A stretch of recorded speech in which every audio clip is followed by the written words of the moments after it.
Hello YouTube, this is Morgan Airspeed Prime here at my next Korra episode review. And it's going to be a double review for K211 Night of a Thousand Stars and K212 Harmonic Convergence. I did see the other two episodes, the Darkness Falls and Light in the Dark, and I'll review those two together later on this week. Just to, get it out of the way, so I'm not going to keep it until after the TV airing. All I'll say about the four episodes as a group is that I enjoyed them a lot. They were, I think, really good way to end the book and very, very good ending to book two Spirit overall. So I'm very happy. But let's get into the first of these episodes, which was K211 out of 1,000 stars. This episode surprised me in that I obviously had talked a lot about the episode descriptions for these last four episodes before this, and this was the one I was definitely the least kind of looking forward to, just because I was kind of like, oh, this is the episode they kind of need to get out of the way to get the Mako in jail, Varric kind of thing out of the way, so they can focus on the spirit stuff going into the last few episodes. But it surprised me in how good this episode was. That's exactly what this episode did, kind of wrap up that plot, bring Team Avatar back together, and kind of take Varric out of things as a kind of threat. But what I really liked about it was that Bolin really came into his own as a character here. We really got some good character development time with him in this episode. And that really made the episode. He got his big moment that we've been waiting for kind of all season. We've had the kind of Bolin and Eska set up before this. We've had the Bolin as the mover star, and that changing him a little bit. And finally here we have the kind of big moment where he kind of finds his place, and I really loved how they did this. In that he's the one to, we see him talking about how he misses the rest of the group. He misses being part of Team Avatar. And then what happens next is that from his experience with Team Avatar, he's enough of, I suppose, a hero to actually save Raiko on his own without the help of the others. And it was just this great moment for him where he not only saved the president to kind of prove to himself that he could do this on his own and not just like as Nook took in the movers, but that he proved to all of Republic City basically that he was just as big of a hero on screen, off screen as on screen, and it was this great moment where the crowd's just cheering for him after he has that epic kind of pro-bending fight with the three Northern Water Tribe soldiers who I assume were Southern Water Tribe soldiers just dressed up that way, working for Varric, and he's the one who finally gets the reveal that Varric is behind all of this, and it was just great. I was really waiting for this big bowling moment, and it didn't let me down at all. I really enjoyed this. So finally, I feel he did get a lot of good development in book one, but this was really solid for him. I really enjoyed it, and he is the one. Obviously, he gets the hug when Team Avatar comes back together. It was very well done, and then there's a little bit of romance thing with it, just a little bit with Ginger, and that's the last we really see of it. So that was that was fine. But yeah, the rest of the episode was interesting. We got one thing I was really kind of worried about going into the start of this episode would be, I hope Tenzin's not furious at Korra, blaming her for all of this. Thankfully that wasn't the case. He just really wanted to get things done. I think he understood what Korra's just been through, and realized they needed to get stuff done quickly to save Janora. And I really liked that. I really appreciated that they didn't go down the typical road of Tenzin not knowing the full situation but blaming Korra anyway. So I like that. And then Korra coming back into things at the end, again asking Raiko for help. He doesn't help again. Reasoning's a little bit more sound, I suppose, this time.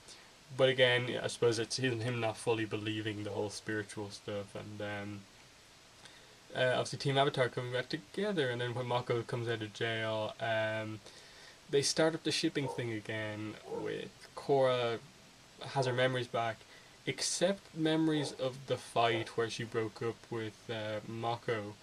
And that was interesting because it again set up the whole Makora Masami thing, which was wasn't a huge part of like the remaining four episodes, but it was referenced a few times. And in the end, I'm not really sure what they're doing with it.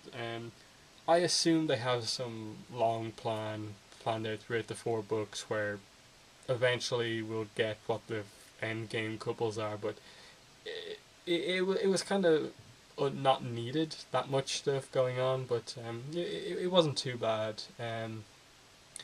At least you had them supporting Korra on this mission. They realized that they need to do team avatar stuff now, which I really did enjoy. And on the other side of the story, we finally at last returned to the Civil War plot, which was something I've been waiting for so long.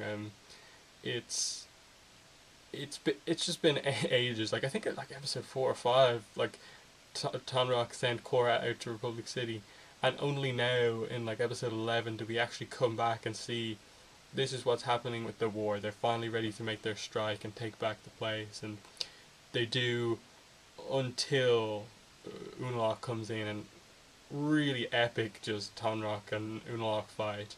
Great waterbending fight. We thought the Korra Tarlock fight from last book was great, but this was fantastic. Lots of emotion, the kind of brother on brother fight, and just what they were saying to each other. It was really kind of big, and then really kind of impressive way to end the episode. Unalaq has defeated Tonrock, and Tonrock looks completely battered and bruised. Just a very solid episode, really kind of a really fun one. I really enjoyed it. Especially that Bolin stuff. His fight was fantastic as well. It was definitely one of my favorite scenes, probably of the whole season, just because of the way the mover was going on in the background, and the art really was kind of what was going on in real life was imitating what the mover was doing almost identically, and it was just this fantastic thing where you can sort of see the mover going on in the background. Bolin's kind of saying the same heroic lines, but for real this time, and then everyone kind of looking down at an actual fight going on. It was really good. I liked it, and yeah. Supposedly President Rodko's wife's name is Buttercup, so that was odd reveal, but yeah. Obviously, I'll talk more about the episode individually today. Core Roundtable for episode 11, 1,000 Stars, will be recorded later on today. The one for episode 12 will be tomorrow, 13 next Sunday, 14 the Sunday after that, and then award show the Sunday after that. So that's the main plan for the podcast. But yeah, I'll talk about episode 12, Harmonic Convergence now. This was the episode where we really kind of got down to business. This was what we were kind of like waiting for. This is big stuff happening, and obviously the end of the this episode ends with Vasu freed, but we got the lead up to that, them kind of coming together, going to the south, the battle happening and stuff like that. It was a really action packed episode, and I think that's one of the big things that this episode did. They were very action packed. It really felt like a finale, and it worked well. You got some funny with, but Boomy got some good screen time in this episode, which I enjoyed, because I was really kind of waiting for them to do something with him, and finally we get it. So that was it was really cool to get. There's the one spirit who's likes music, and Boomy assumes that they all like music, and it leads to the kind of thing of him being chased, and then by accident he causes one of his like amazing made up stories to actually happen in real life, where he just takes out the whole camp of northern soldiers and frees everyone after they're captured. And then even the lead up to that, where everyone attacks the south, was really well done. The plan coming together, they're on the boat, the Julie, and the plane and stuff like that.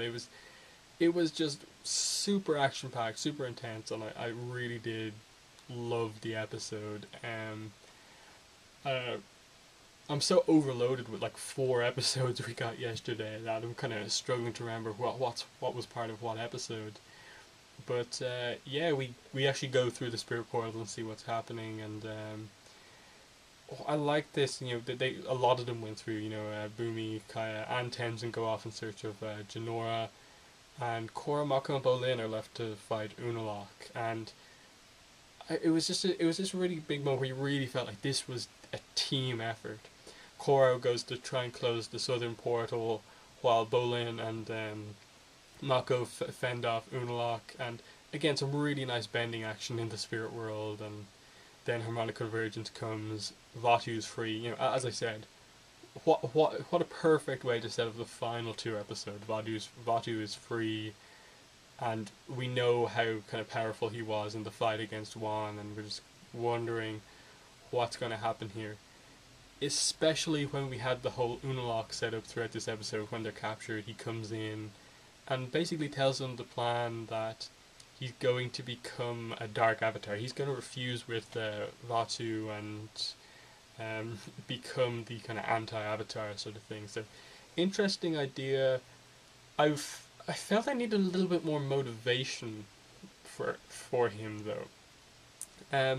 Because I think the big thing I'm saying, you know, they at this stage they have to do some backstory on Unalaq. They have to explain how this came about, how he came to know about Vatu imprisoned here, how did this deal come about where Vatu would agree to fuse. I just need a little bit more backstory other than him wanting power, talking about balance, but wanted to become a dark avatar. It worked fine as it was portrayed on screen. I felt I need a little bit more, but the idea was kind of sound. I think everyone had pretty much predicted it. It wasn't. I felt it was almost a little bit too obvious that they'd go for it, but obviously that was the kind of trope that okay, it's so obvious people almost won't expect it to happen, and then they go for it. And it was certainly an interesting plan, especially when throughout these like 2 episodes here, you have the kind of setup of Eska and Desna themselves kind of having doubts about what their father's doing, and then also having these doubts kind of expanded upon by everyone else. By I think Tonrock even mentions them, Korra mentions them as well, and they're really kind of just doubting themselves as to should they support their father. And it continues into the final 2 episodes, and it's just really nice development for those two who again haven't had an insane amount of development, but it was good. I think I did enjoy what we got of them in the end, and it really showed how much like development you can have with just a little amount of screen time, which I thought was very impressive. And yeah, you know, the last 2 episodes are just full of crazy action, but this definitely started it all off. Core going Avatar state stuff already, closing the spirit portals. It was really solid episode. I don't have too many complaints about 11 or 12. Anything else to mention? I suppose from the earlier episode, Mako is promoted to detective, while Lu and Gon are basically fired, I assume, or demoted. That was nice. And then Varric, as ever, is kind of fun. The whole thing of he designed the prison cell. He has Julie in prison with him, even though she wouldn't even need to go into prison. It was great, and he has the luxury cell. And I like in the end that they didn't just make him like the kind of typical laughing villain who's like behind everything. Like he comes up with good reasons for like why he did everything. He's just like, you know, I warned you about Unalaq. I made you a mover star. I saved your company, and then they all list off like, but this, and this, and he's like, well, I'm not perfect, but it was just this great way to not make him a full on villain where like you just hate him. It's just like there's still a level of like likability to him where you kind of can see him maybe redeeming himself down the line, but you know he's still got that kind of devious side to him. So Varric was very interesting with what they did with him, so I like that too. I think that's more or less all I have to say. As I said, the podcast, I'll cover all the episodes in a lot more detail. 11 later on today, 12 tomorrow, 13 next Sunday, 14 the Sunday after that, and Korra Book 2 Awards show the Sunday after that. I've decided I'm going to be putting up the awards post where you can start voting on the Book 2 Awards on Friday, so keep an eye out on the site Avatar The Last Airbender online.com for that.